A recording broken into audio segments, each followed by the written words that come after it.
Alors, une fois que je suis contente de mon illustration, je vais aller dans InDesign, qui est un autre logiciel qui lui me permet de faire vraiment de la mise en page. On peut faire plein de choses, des documents, des brochures, des livres, justement. Et du coup, je vais aller dans le fichier de mon livre, là, où on voit toutes les pages intérieures. Et puis ici, j'ai déjà intégré ou importé, on va dire, mon image d'aigrette qui se trouve là.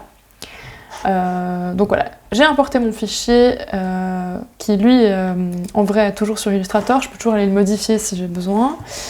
Et là, on a une première page de texte où il y a eu un travail de mise en page, des recherches de mise en page qui ont pris un petit peu de temps, et des tests de typographie, etc.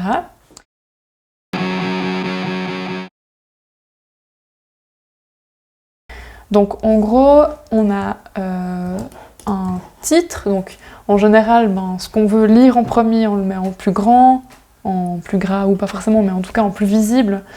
Et puis bon, le sens de lecture, c'est quand même souvent haut en bas.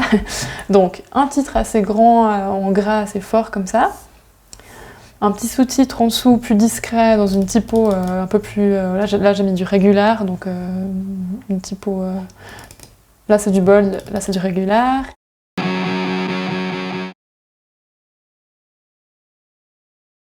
Ensuite, j'ai choisi de représenter mes pictos sur une grille en 4 colonnes.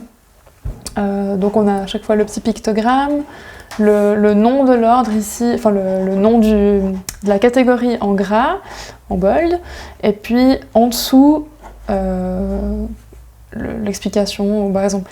Donc ça c'est un choix, je me dis la catégorie elle sera tout le temps en gras, et ensuite l'explicatif en régular. J'ai mis des petits filets pour séparer mes colonnes. Voilà.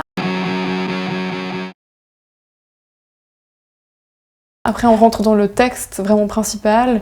J'ai mis des marges dans mes blocs texte par exemple pour que ça soit tout le temps à la même distance des catégories.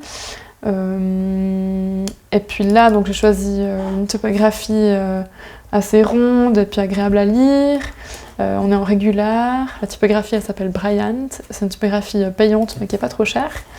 Voilà.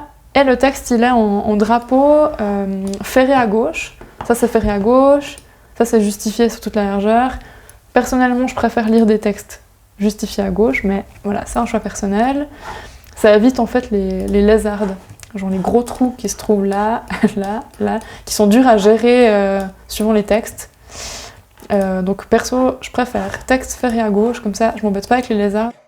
Et ça donne quelque chose de plus régulier et agréable à lire, je trouve.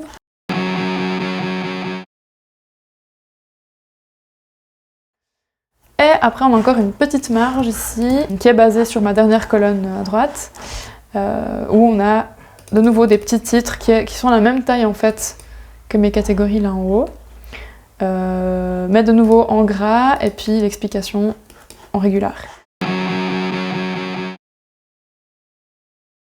L'idée c'est de ne pas avoir non plus trop de différentes tailles de typos, différentes graisses par-ci par-là, parce qu'après on se perd un peu. Bon là j'en ai quand même 1, 2, 3, 4 tailles différentes, faudrait pas plus quoi. Mais voilà, comme on a des infos très différentes, ça va encore, je pense. Après c'est vraiment, le texte, il faut aussi éviter d'avoir des colonnes trop minus, enfin trop petites comme ça, parce que on s'essouffle à lire que 4 mots par ligne par exemple. Donc il y avait un peu une moyenne de, si je dis pas de bêtises, 40-50 caractères par ligne, c'est un bon rythme de lecture. Mais après, des fois ça dépend un peu des gens. J'ai aussi choisi de mettre la pagination au centre. On peut la mettre à droite, à gauche, en haut, des fois ça se retrouve au milieu sur la page aussi, c'est possible. Moi j'ai fait le choix de la mettre au centre de la page. Donc voilà, c'est un peu ma mise en page finale après avoir fait quelques recherches.